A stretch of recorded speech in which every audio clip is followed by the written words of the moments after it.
Puisque nous avons la chance exceptionnelle, non pas d'avoir avec nous un ministre, mais d'avoir un ministre à l'heure. C'est parce que je suis plus ministre. Un directeur d'agence à l'heure. Eh bien, je voudrais qu'on ouvre donc cette séance, après cette merveilleuse séance de ce matin. Cette séance de cet après-midi va être consacrée aux disparités régionales. Vous savez qu'il existe de très nombreux rapports ont rappelé depuis ces 20 dernières années les disparités régionales qui existent dans l'état de santé des Français et dans notre système de soins. On sait par exemple que l'espérance de vie des hommes dans certaines régions est de 5 ans inférieure par rapport à d'autres régions. On sait aussi que la prévalence de certaines maladies, par exemple les maladies cardiovasculaires ou le cancer, est différente selon les régions. On sait aussi que les politiques de prévention, par exemple chez les enfants, donnent des résultats différents. On sait aussi qu'il y a des variabilités géographiques de prescription et de pratiques médicales, par exemple les césariennes. On sait aussi qu'il y a de grandes disparités de démographie médicale des néphrologues, et puis aussi de démographie quelquefois médicale des universitaires, par exemple dans les facultés de médecine. C'est un sujet plutôt chaud. Et tout ceci peut amener à des différences de dépenses, des allocations et des ressources. Alors la vraie question, c'est de savoir quelles sont les conséquences de ces disparités. Est-ce que ce sont des disparités qui n'ont pas de conséquences réelles sur la qualité des soins et sur la prise en charge des personnes, ou eh bien est-ce que ce sont des inégalités? Et c'est donc aujourd'hui adapté à la maladie rénale et adapté à l'insuffisance rénale, le point que nous allons aborder. Et on va donc commencer par le premier exposé donc de monsieur Evin sur les inégalités d'accès aux soins en Île-de-France. C'est une journée qui ne va pas être ennuyeuse, puisque comme vous le voyez là-haut, sur un éditorial que j'avais eu le plaisir d'écrire avec mon ami Bernard Cano, sur justement les inégalités ou les disparités, donc c'était il y a déjà 10 ans, j'avais retrouvé cette phrase tirée des fables d'Antoine Oudard de la Motte: l'ennui naquit un jour de l'uniformité. Et bien vous allez le voir, nous ne sommes pas dans l'uniformité. Merci Monsieur le Président, merci Monsieur le professeur Godin. Je voudrais saluer le secrétaire perpétuel de l'Académie de médecine, saluer le président Moulin aussi, président de la Société de néphrologie, et puis chacune et chacun d'entre vous qui êtes présents, et puis avoir peut-être une pensée toute particulière pour le professeur Gabriel Richet, qui était un grand néphrologue et membre de l'Académie d'ailleurs, et qui est disparu en octobre dernier. Je crois effectivement, et c'est sans doute à ce titre que vous m'avez demandé de dire quelques mots à l'occasion de cette journée, je crois, monsieur le professeur Godin, que vous avez effectivement pointé, en tous les cas, l'une des préoccupations d'un directeur général d'agence régionale de santé, qui est comment peut-on traiter la question des inégalités.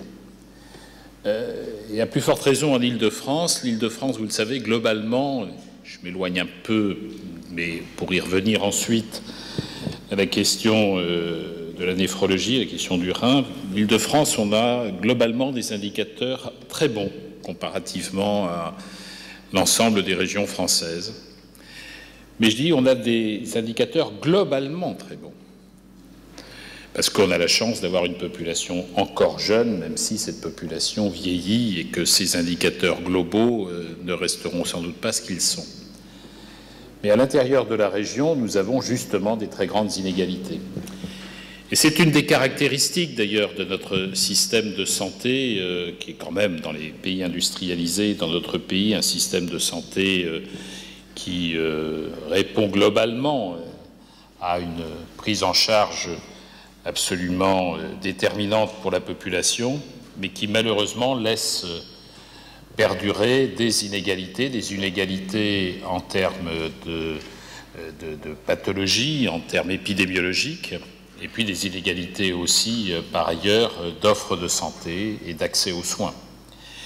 Et c'est en effet pour nous un sujet de préoccupation de réduire ces inégalités, et donc d'avoir une démarche qui soit plus adaptée, plus ciblée à des situations différentes selon les territoires, car à l'intérieur d'une région comme l'Île-de-France, on identifie des territoires qui effectivement marquent des situations épidémiologiques particulièrement dégradées. En général, d'ailleurs, il y a un lien entre la situation épidémiologique dégradée et la situation sociale aussi dégradée, d'où la nécessité d'avoir une appréhension globale des problèmes de santé et de ne pas limiter la démarche, et notamment la démarche de l'Agence régionale de santé, à la question de l'accès aux soins, à la question de l'offre de soins, qui est naturellement déterminante, mais qui, dans la région Île-de-France, là aussi, pour certains aspects, est quand même assez atypique comparativement aux autres régions, puisque nous avons quand même la chance d'avoir là aussi un parc, notamment hospitalier, particulièrement important, et des conditions de transport différentes que dans beaucoup d'autres régions. Et donc la question de l'inégalité géographique peut se résoudre en Île-de-France de manière sans doute plus confortable que dans d'autres régions. Mais nous ne souhaitons pas nous limiter à la seule question de l'organisation de l'offre de soins, mais travailler aussi sur les déterminants de santé et ce qui conduit effectivement à des situations très inégales que je viens d'évoquer. C'est un des sujets qui vous préoccupe et nous pouvons, et j'y reviendrai d'ailleurs, de ce point de vue, souhaiter que les partenariats puissent se développer entre les professionnels, les représentants des patients, Monsieur le Président, je suis heureux de vous saluer, et l'agence ou les agences régionales de santé d'une manière générale. En ce qui concerne l'insuffisance rénale, en Île-de-France, on considère qu'on a environ 13 000 patients qui présentent une insuffisance rénale, arrivés au stade, en tous les cas, de la suppléance, que ce soit en dialyse ou porteurs d'un greffon. Et le nombre de patients dialysés augmente. Il augmente de 1 à 2% par an. Il dépassait 7 200 patients en 2013. Et on considère qu'il y a 6 000 franciliens à peu près qui sont porteurs d'un greffon fonctionnel. Et ces chiffres augmentent car les prises en charge sont de plus en plus efficaces et qu'il y a donc plus de patients vivants, et nous pouvons nous en réjouir, mais aussi parce que les facteurs de risque vasculaire que sont le diabète, l'hypertension artérielle sont en croissance constante. Et les franciliens sont d'ailleurs, de ce point de vue, plus touchés par l'insuffisance rénale chronique que le reste des Français. Les chiffres d'incidence des patients dialysés, ils sont plus élevés que ceux que nous constatons France entière, puisque nous considérons que nous avons 173 patients dialysés par million d'habitants en Île-de-France pour 154 patients dialysés par million d'habitants pour le reste de la France. Et puis en plus, on constate justement, c'est ce que j'évoquais dans mes propos introductifs, rebondissant sur les propos du président qui avait introduit cet après-midi, il existe des inégalités au sein même de notre région entre les départements. La moyenne régionale d'incidence est donc, comme je le disais, de 173 par million d'habitants, mais si on regarde la Seine-Saint-Denis, c'est 231 par million d'habitants. Alors, qu'est-ce qu'on peut conclure de cet état des lieux? D'abord, que la prévention est insuffisante. C'est assez paradoxal parce que la prévention, dépistage de la maladie rénale, du diabète, de l'hypertension artérielle, tous ces dépistages font appel à des examens qui sont particulièrement simples et qui sont en fait peu onéreux. Alors que la prise en charge au stade de suppléance, elle atteint un coût très lourd, tant pour les malades, un coût pas seulement financier d'ailleurs pour les malades, parce que c'est un coût en termes de charges que ça représente pour eux. Leur vie, celle de leur famille est complètement bouleversée par cette situation, mais aussi un coût pour la collectivité, puisque en effet, ces traitements qui sont des traitements techniques et complexes sont particulièrement onéreux. On peut aussi en conclure d'ailleurs, ou en tous les cas observer, que nous avons besoin d'améliorer la prise en charge. En Île-de-France, tous les patients présentant une insuffisance rénale au stade de suppléance sont pris en charge dans des structures proches de leur domicile ou de leur lieu de travail. Cependant, je pense qu'on peut améliorer cette situation. Parce que les modalités de dialyse nécessitent effectivement d'évoluer. Bien que la gradation des soins soit globalement respectée, on constate que les modes de dialyse qui favorisent le plus l'autonomie des patients sont insuffisamment développés. C'est pourquoi nous avons favorisé dans notre région des modalités innovantes comme la dialyse longue nocturne ou la dialyse quotidienne via des appels d'offres et notre schéma régional d'organisation des soins est là pour organiser ce mode de prise en charge. Les greffes, par ailleurs, elles sont moins développées en France que dans d'autres pays industrialisés. Je pense que vous en avez fait le constat bien avant moi au cours de cette journée. 45 transplantations rénales par million d'habitants en France, on constate 55 par exemple en Norvège. Alors que c'est une prise en charge qui favorise le retour des patients à une situation plus physiologique et à un mode de vie plus normal, tout en étant aussi là moins coûteuse globalement pour la collectivité. Les données de l'Agence de la biomédecine ont montré qu'en 2013, les patients franciliens doivent attendre plus longtemps, là aussi, autre inégalité, doivent attendre plus longtemps que la moyenne des Français pour accéder à une greffe. Le temps d'attente des malades inscrits entre 2008 et 2013 était de plus de 40 mois, alors qu'elle était de 24 mois pour la France entière. Actuellement, le nombre de franciliens en attente d'une greffe est d'environ 3500. Il était d'un peu moins de 2500 en 2008. Malheureusement, on voit bien que la situation s'aggrave et que le taux d'accès à la greffe diminue chaque année.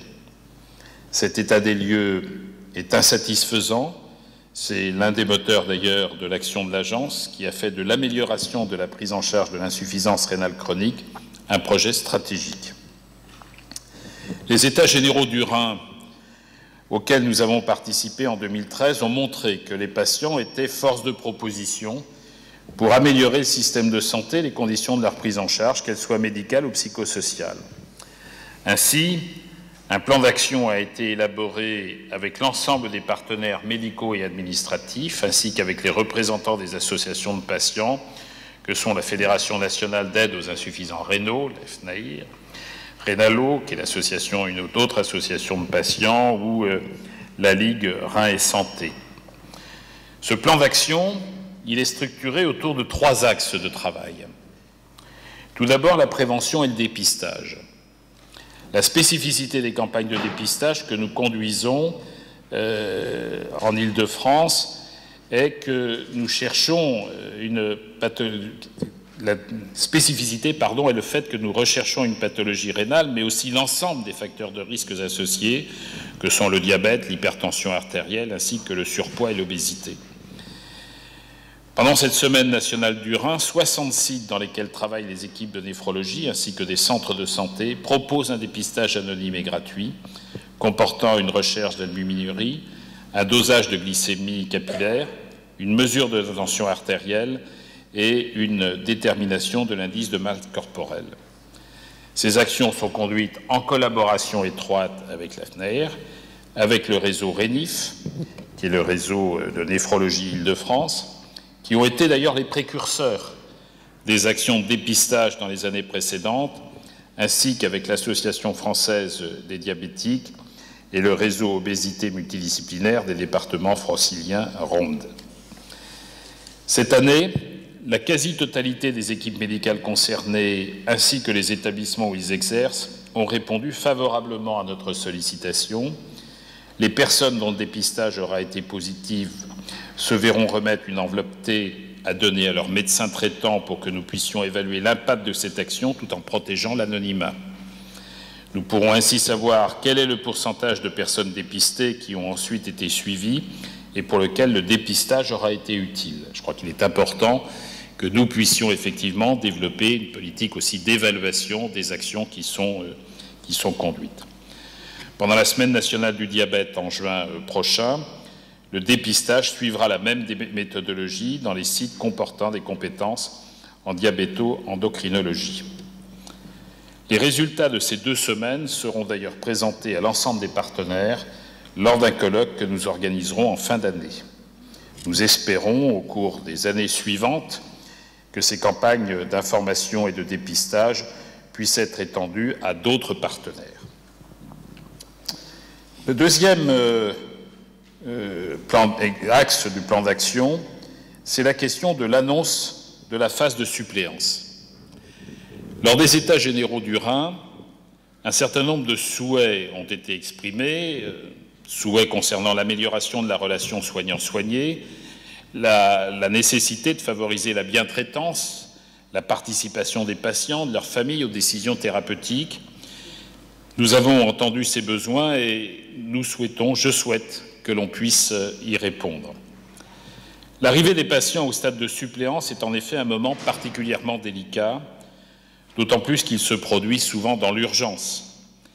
Les problèmes techniques, voire la mise en jeu du pronostic vital, font souvent passer au second plan le bouleversement majeur qui frappe à ce moment-là les patients.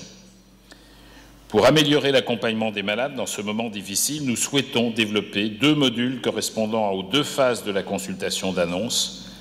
D'une part, une formation des futurs néphrologues à cette consultation d'annonce. Pour cela, un module de formation par simulation va être expérimenté en collaboration avec les associations de patients, avec les responsables de la formation de la spécialisée et avec les plateformes de simulation. Et puis d'autre part, des modules d'information seront proposés à tous les patients et à leurs familles. Bien entendu, là aussi, ces modules feront l'objet d'une évaluation. Un appel à projets sera lancé à ce sujet dans quelques semaines et les projets les plus innovants et ceux qui déploieront une stratégie de prise en charge territoriale commune à plusieurs équipes seront prioritairement sélectionnés. Et puis le troisième axe de travail, c'est la question de la greffe. Nous avons décidé d'engager une réflexion sur l'organisation de cette activité qui va être menée au cours de cette année avec l'aide d'un consultant afin de réaliser un bilan partagé qui conduira à un plan d'action présenté à la fin de cette année. Ce travail sera conduit par l'Agence régionale de santé en collaboration avec l'ensemble des équipes, avec l'Agence de la biomédecine. J'en ai évoqué cette action avec la directrice générale de l'Agence de biomédecine hier d'ailleurs, et aussi avec les représentants des patients. Parallèlement à cette action, d'autres sont déjà en cours pour augmenter le nombre de greffons disponibles. Nous travaillons d'ailleurs dans le cadre d'un groupe de travail avec la DGOS sur l'organisation du prélèvement.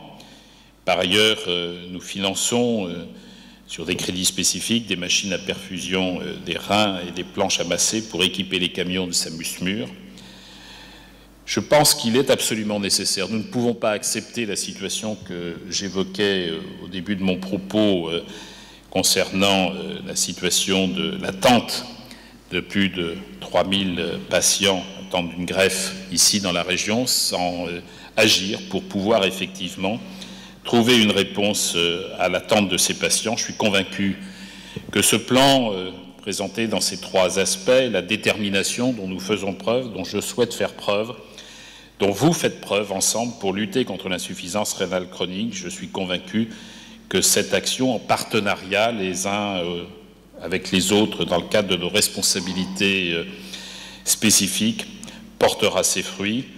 Je voudrais en tous les cas vous remercier de m'avoir permis d'exprimer les préoccupations de l'Agence régionale de santé d'Île-de-France et je sais que c'est la préoccupation de nombre de mes collègues directeurs généraux d'agence et vous souhaitez une bonne poursuite de vos travaux autour d'une cause que nous partageons qui est effectivement d'améliorer la réponse apportée aux patients. Je vous remercie et je vous souhaite de bien continuer ces travaux.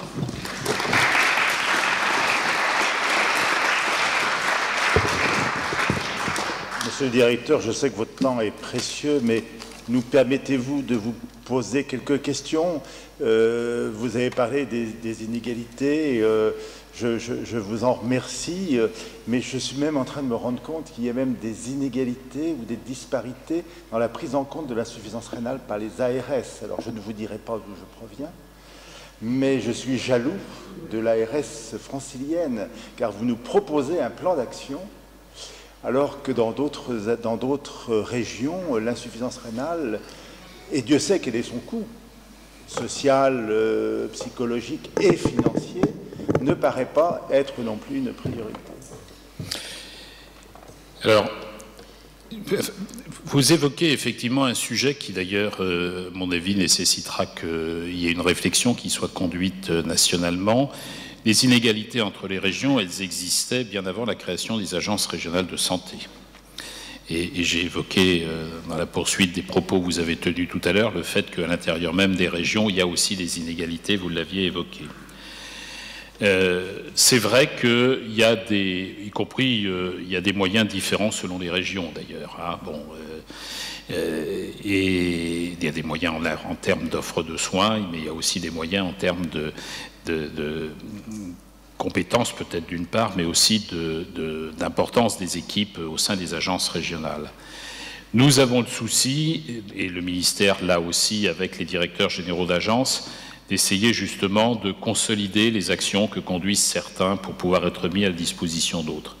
Par ailleurs, dans le cadre de la réforme territoriale, on va aussi voir des agences qui vont se regrouper et cela permettra sans doute d'apporter des réponses.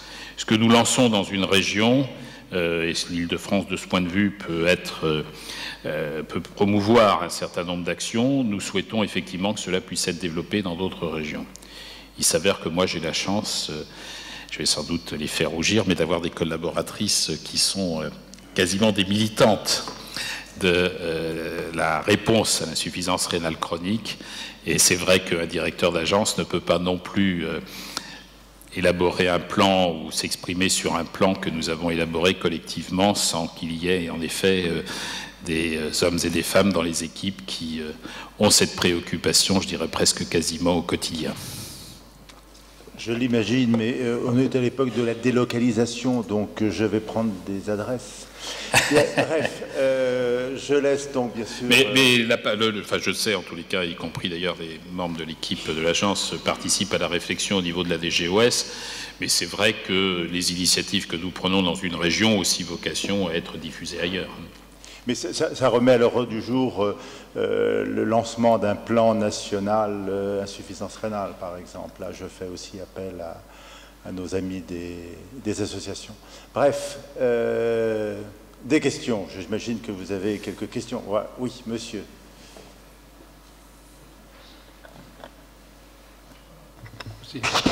Oui, bonjour monsieur. Je suis l'association IRG France. Et comme on parlait d'inégalité, j'en ai observé une dans votre propos. Vous n'avez pas cité le nom de notre association dans tout ce qui se passe actuellement aujourd'hui. Par exemple, nous sommes présents dans une vingtaine d'hôpitaux pour participer à des tests de dépistage de l'insuffisance rénale. Bon, il serait bon que ce soit aussi cité, parce que si vous citez quelques associations, il faut les citer toutes. Contact. Deuxièmement, mais cela vous a permis en tous les cas de vous exprimer vous-même. Je vous aurais cité, peut-être que vous n'auriez pas éprouvé le besoin de prendre la parole, donc c'est peut-être très bien. Si, j'aime bien prendre la parole. Alors je n'ai pas besoin, comme un ancien ministre... Non mais vous avez raison, il y a effectivement plusieurs partenaires. Et deuxièmement, pour parler des agences régionales de santé, on se réjouit de leur création, bien sûr, tout en se demandant un peu à quoi elles servent, d'ailleurs. Et ce serait très bien si ça s'accompagnait d'une amélioration de ce qui se passe dans les hôpitaux de France. Hein. Parce que nous constatons, comme tout le monde, et bon, et ça j'enfonce les portes ouvertes, que l'hôpital en France est en déshérence complète. Hein. Voilà. C'est ce que je voulais dire aujourd'hui, monsieur. Bon, vous devez sans doute porter des témoignages que vous vivez personnellement. D'abord, à quoi servent les agences régionales de santé? Eh bien, justement, à essayer de construire avec les différents partenaires des réponses qui soient adaptées à des situations qui sont différentes selon les régions. Je vous laisse naturellement l'appréciation que vous portez sur le fait que les hôpitaux français sont en déshérence. Je pense que c'est une critique qui n'est pas juste. C'est pas une critique, monsieur, c'est une constatation. Malheureusement, oui, c'est ce qu'on constate. On constate qu'il y a moins d'infirmières qui ne sont pas payées, moins de médecins qui ne sont pas payés, moins de les gens qui étudient la médecine dans les hôpitaux font des 90 heures semaine et ne sont pas payés, etc. etc. Non, écoutez, bon... Enfin, mais il y a des médecins ici. La parole est libre, je suis désolé. Oui, heureusement, hein, heureusement encore.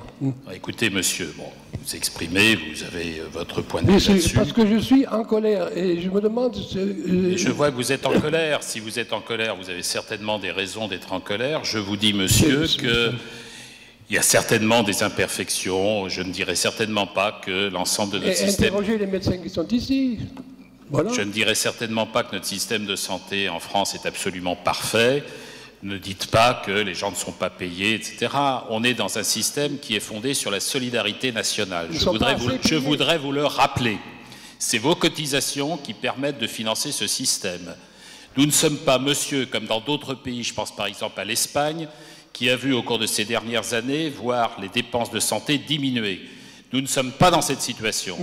En France, nous avons décidé de continuer d'augmenter chaque année l'argent qui est mis par la solidarité nationale au service du système de santé. Et heureusement. Qu'il y ait des... ne dites absolument pas à ce moment-là qu'on diminue les crédits accordés au système de santé. Je n'ai pas dit qu'on les diminuait, mais je dis peut-être qu'ils sont mal répartis, monsieur, c'est tout. Voilà, c'est tout. On va passer à une autre question. Alors, on l'a vu ce matin, les moteurs, la nourriture, le sexe et les compliments. Donc maintenant, une question plutôt du côté compliments. Non. Moi, j'aime bien le débat. Ça permet de rappeler un certain nombre de choses. Monsieur Platé, ancien président FNER Île-de-France, j'approuve votre plan pour les prélèvements au niveau de la transplantation et j'aurais, disons, une proposition alternative à faire. Il faut, pour essayer de conserver un maximum de greffons fonctionnels. Aujourd'hui, les équipes de transplantation se trouvent avec des cohortes très importantes de transplantés à suivre.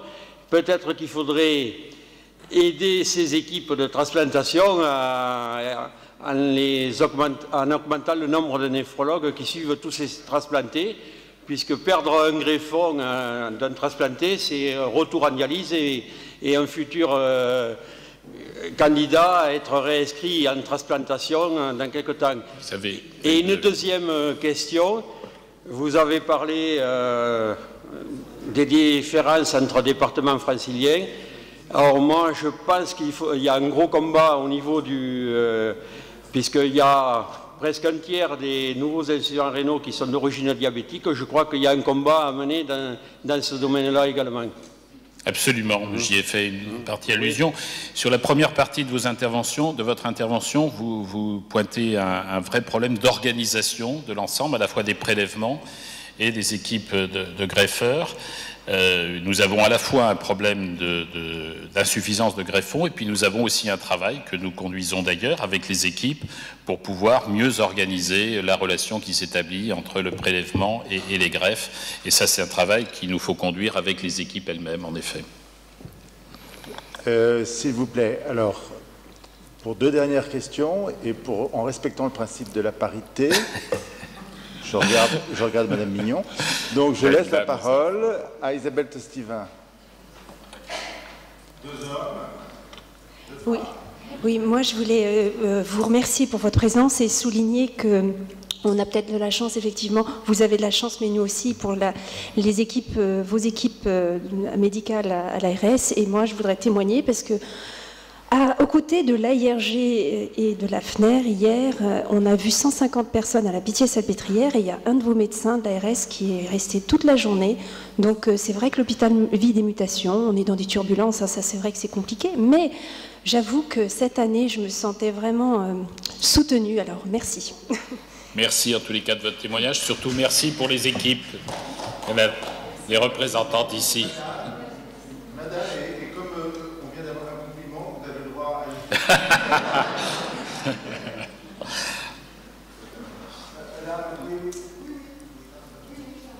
à... Micro. Ah si. Bonjour. Bonjour. Oui, je voulais juste témoigner, c'était ni un compliment ni une critique, et je ne suis pas une association, je suis simplement une donneuse vivante. Et je voulais vous demander, dans le cadre, on manque de greffons, on sait qu'on peut vivre avec un seul rein. Qu'est-ce que vous envisagez de faire? Il y a eu une campagne de l'Agence de la biomédecine, il me semble, en octobre 2013. Est-ce qu'une nouvelle campagne sur le don de reins vivants, enfin du vivant, pourrait être de nouveau envisagée? J'ai évoqué tout à l'heure dans notre troisième axe que j'ai cité à propos du plan d'action que nous développons, que nous sommes en train pour le moment, en tous les cas, de faire une espèce une évaluation des raisons qui nous conduisent en Île-de-France à avoir insuffisamment de greffons et bon, une campagne pourrait tout à fait être pertinente. Simplement, c'est pas seulement, elle est nécessaire pour sensibiliser, c'est pas simplement la sensibilisation. Monsieur a fait allusion effectivement à l'articulation entre les équipes de préleveurs et les équipes de greffeurs et l'organisation effectivement plus cohérente à mettre en place. Donc c'est un plan d'ensemble qu'il nous faut en effet développer et c'est bien notre intention, je l'ai évoqué tout à l'heure. Mais vous avez raison, il y a d'abord une connaissance de la possibilité qu'il y a de donner son organe qui doit être aussi développée. Tout à fait, je l'ai cité tout à l'heure, absolument, vous avez absolument raison, et même en France, l'Île-de-France est en retard par rapport à d'autres régions. Alors il y a des explications qui sont diverses, sur lesquelles il nous faut travailler pour pouvoir corriger cette situation.